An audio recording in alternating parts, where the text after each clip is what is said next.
Hi, my name is Tonya. I'm an amputee, and I have been an amputee since 2018. I've learned a lot of tricks I'm really excited about that have to do with cooking and being self-sufficient. So today, I thought what we'd do, I feel like the cooking show. This is so fun.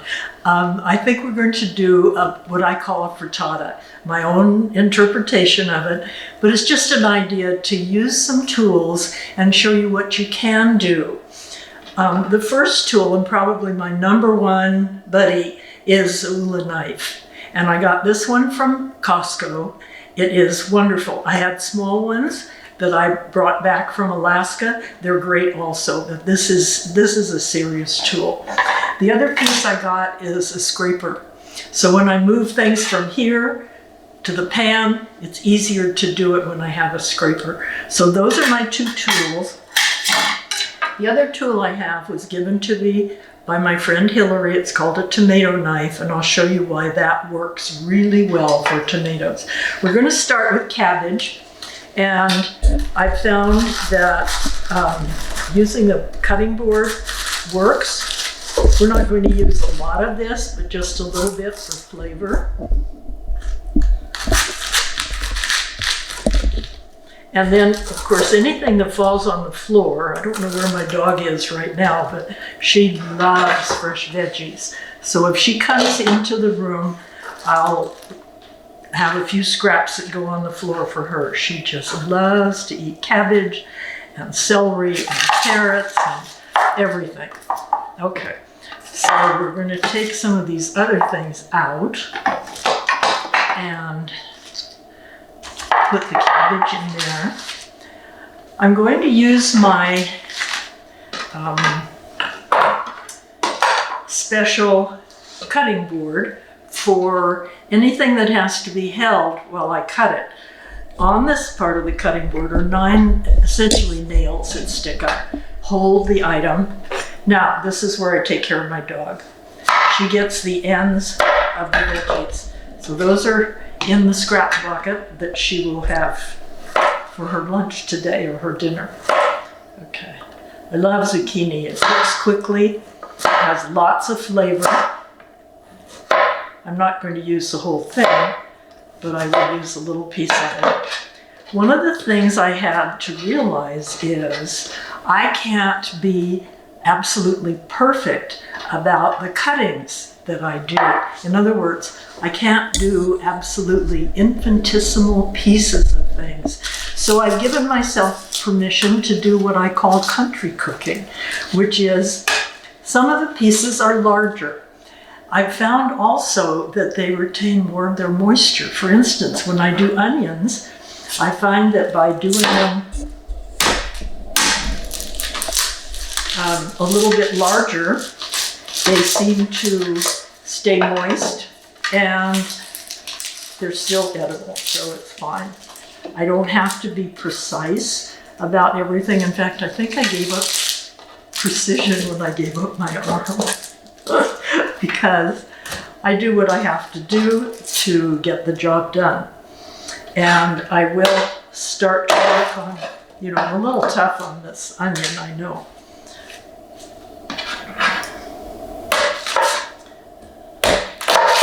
You notice I'm not worrying about the peelings. Once I've cut this fellow, it's much easier to take the peelings off. The onion skin. I have a bowl over here that I call my use bowl, and I just put all the scraps in there. So some of them my dog will get, some of them go in the trash or go in the recycle.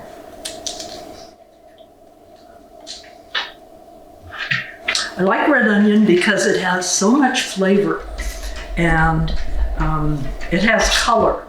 So it's beautiful and tasty all in one. As I said, this is my interpretation of a frittata.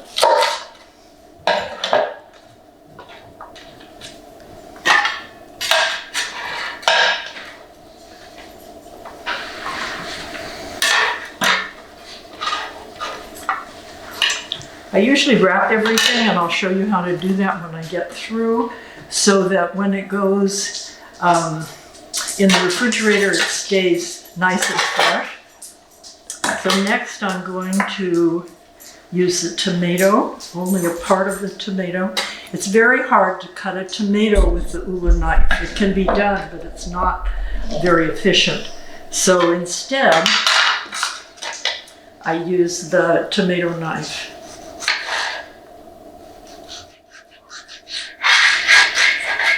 I cut just a couple of slices. Remember, you just want enough for a bit of flavor.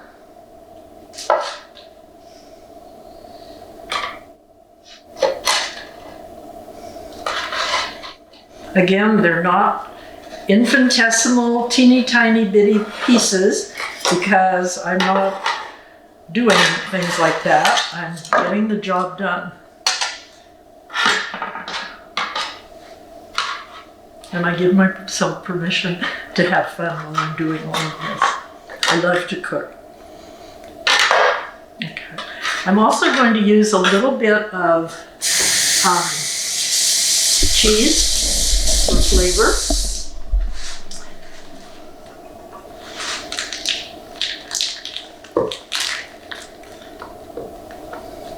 And this will melt and add a nice dimension. And then the last thing I'm going to do is crack an egg on the top. So now we have it. I think I'm going to go get a little bit of pepper to add some flavor.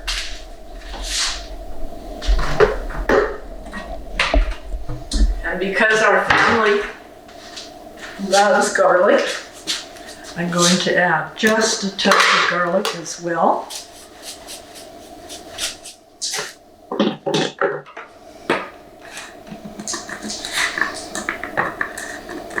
Now, if I need to open this and I'm having trouble, I always use my trusty belly to help me get hold of something.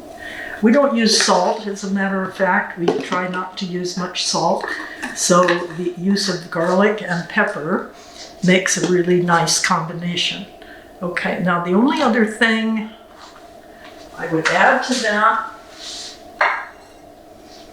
is a touch of olive oil.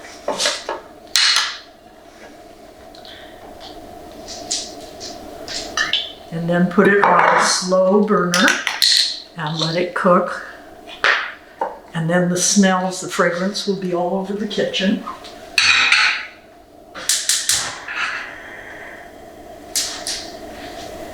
And we'll have lunch.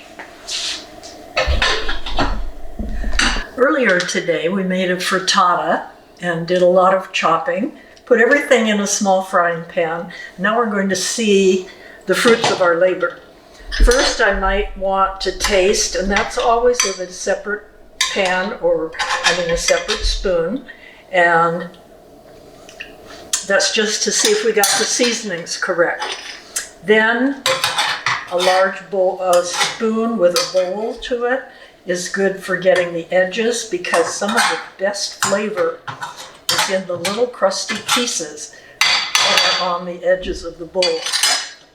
Then I loosen the whole thing with a spatula so it's in one piece. And if I'm lucky, this will slip off and into the plate.